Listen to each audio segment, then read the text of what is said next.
So the two hormones that are responsible for the high blood and low blood glucose level is glucagon and insulin.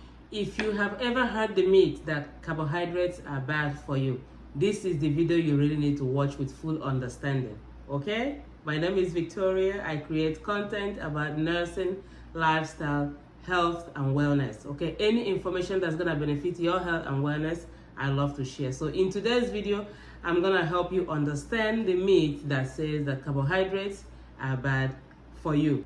Carbohydrates provide us with essential nutrients, and they are the main source of calories that our body need and use. Carbohydrates can actually be part of a healthy meal plan. So in today's video, you're getting all of this understanding. Which carbs are right for you? Which ones do you need to eat in moderation? Okay?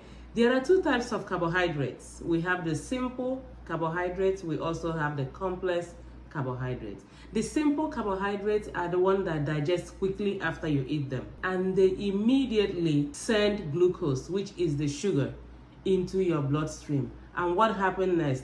There is a spike in the blood glucose level, because the carbohydrates that you eat, as soon as it gets into your body, it becomes glucose, and glucose is regarded as sugar, okay? And that's what causes the spike in blood glucose level. Simple carbohydrates is divided into two.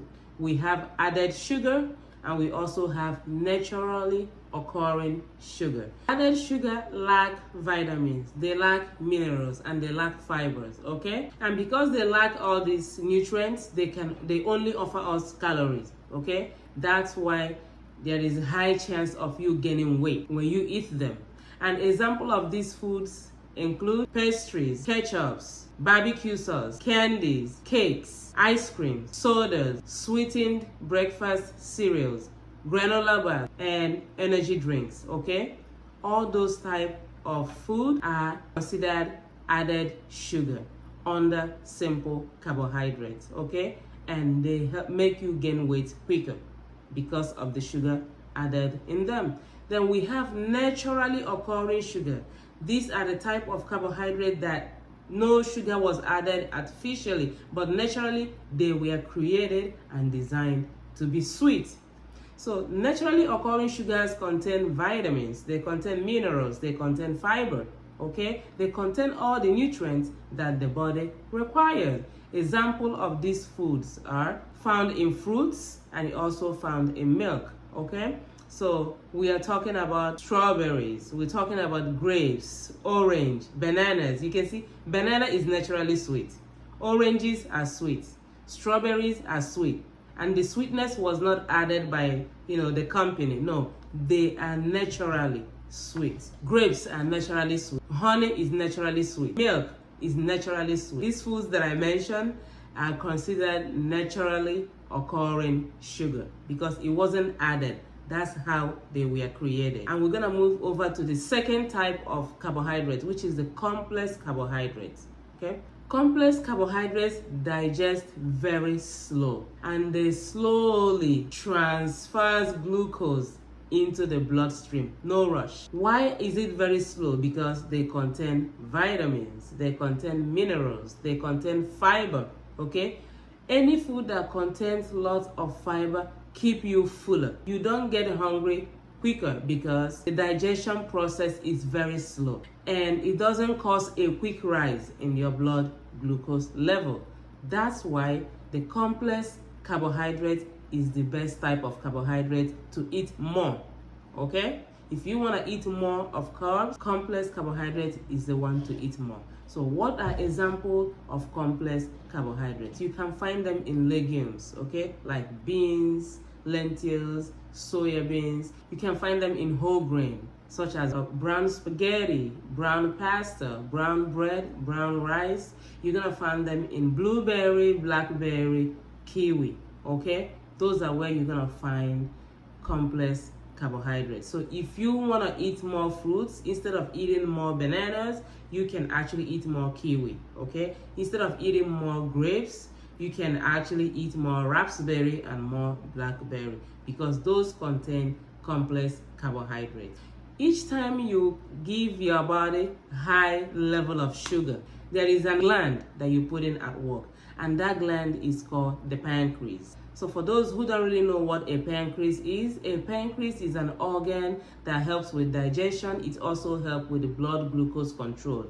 Pancreas is found behind the stomach, okay? It's up to 6 inches long. Behind the stomach, you're gonna find a pancreas there. Anytime you eat lots of starch and sugary food, it sends a message to the pancreas, okay? And what does the pancreas do at this time? The pancreas deploy a cell called the beta cell. The beta cell immediately releases insulin. What does the insulin do? Insulin comes to reduce the level of sugar that you have in your blood. How does insulin do this? Insulin take away some of this sugar and send them to the cells, send them to the muscles, and send them to the liver, okay? So the one that insulin keeps in the liver is called glycogen.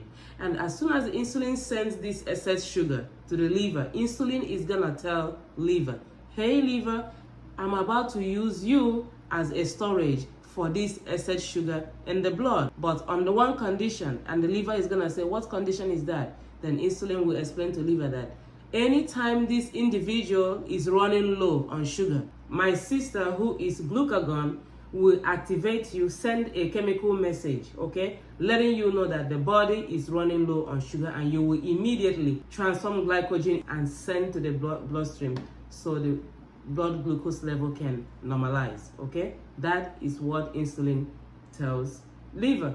Then, when is the time that your body is actually gonna have this low blood glucose level, considering that you are not diagnosed with diabetes? Good. If you are eating a high protein diet, your body can go low on sugar. If you are exercising, your body can go low on sugar. If you are fasting, your body can go low on sugar, especially at night when you're sleeping. That's why when you wake up in the morning, the first meal that you eat is called breakfast, because while you are asleep, your body is on fast, right? Some people, when they are asleep, their blood glucose level drops. So you are asleep, you don't know that your blood glucose level dropped, but there is a hormone in the body that is released by a pancreas, okay? At this time, when the blood glucose go low, the pancreas will no longer deploy beta cell. The pancreas will deploy alpha cells.